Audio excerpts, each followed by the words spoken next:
Hi, I'm Tamara McWilliam. I'm the news editor of The Saint, and I'm here with Emma Walsh, who's running to be Director of Wellbeing. Yeah.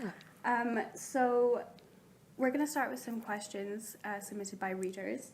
So the first one is, do you think that the union or the university are doing everything that they can to support students' mental health, or is there anything that you would do differently?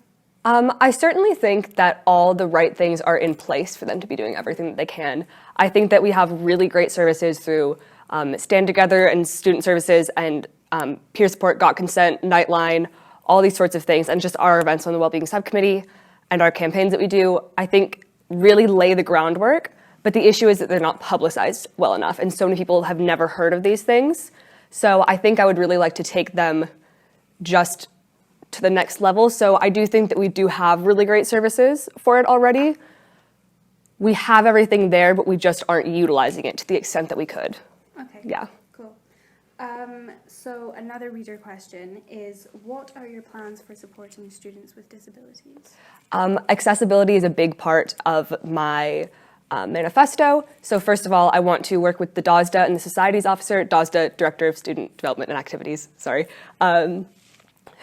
that I can try to enforce societies to use venues that are accessible to those with the mobility issue whenever possible. I understand that St. Andrews is a small town and that there are so many societies wanting venues and that there just won't be enough to go around. But I definitely see it as an issue when a society chooses a non-accessible venue when there is one open that is accessible. So creating an online system for people to book things easier and also working to set up grants with the DOSDA so that societies can have more money to spend on those accessible venues, because sometimes they can be a bit more costly.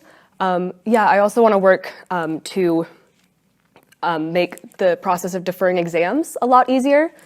So those struggling with a mental or a physical issue at the time don't have to worry as much about running around town trying to defer their exam and speak to all the people. They can just do it in an online process and it can be done and they can focus on their health. That actually leads me on to my next question. There we go. I was going to talk about your plans to make the deferral process a lot more streamlined. Oh, there we go. I was wondering if you could elaborate on that a little bit more. Are you worried that making the exam deferral process easier for students might take some of the importance away from exams, or maybe make the motivation to actually sit exams? I certainly did think about that. But also, when you take into account that deferring an exam is not just, oh, I'll do it in 2 weeks from now, or, it's not like an essay where, it's just a few days later or something like that. If you defer an exam, you do have to come back in August and sit it then for both semesters. And so that can definitely hinder a lot of summer plans. If students are international, they have to either come back earlier or come back and then go home again, which can be quite costly. So I did take that into consideration with making it an online thing, like would it make it too casual? But I think at the end of the day, it's so much of a thing to come back in August and take the exams that I don't think anyone would do it unless it was absolutely necessary still, just like the way it is right now. Okay. So you talk a lot in your manifesto about decreasing the environmental impact of the union. Yeah. Could you elaborate more on your plans for this? So I am a pretty big environmental activist. And while I think that the union does already have some great initiatives in place, it's just like how I said earlier about some of our well-being stuff. I just think it is A, not publicized enough what we're doing, and B, there can always be more. And so I think that to connect that kind of back with well-being, because I understand that environmentalism isn't necessarily in my remit, but I think that eco-anxiety is something that more and more people will start to be aware of, and something that people will really be feeling in this town. And so just to try to make the union's environmental plans more transparent so people can actually see what's going on, things like publishing the minutes from the environmental subcommittee meetings onto the website, things like actually posting on Facebook, what we're trying to do.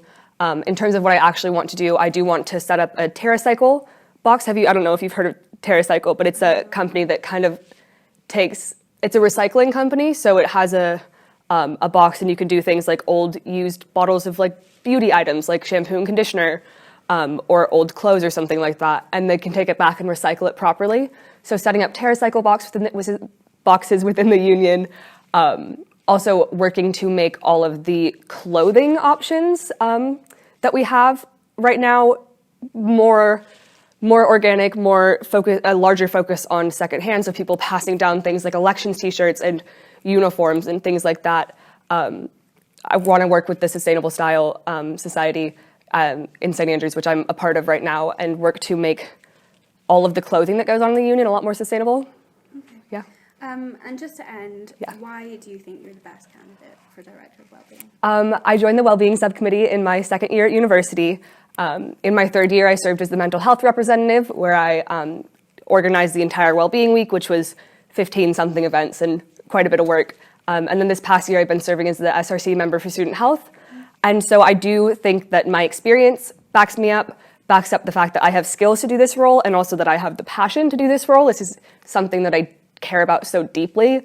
And the students in this town, I really love St. Andrews, and I love the time that I've spent here, and I want to work to give back to it and make it better, because I do think that well-being is something that affects everyone, and it's something that is very ignored by a large portion of people, and I would love to just give back what I can to the union and work to make that a better place. Okay. Yeah. Thank you, Emma. Thank you. Thank you so much for having me.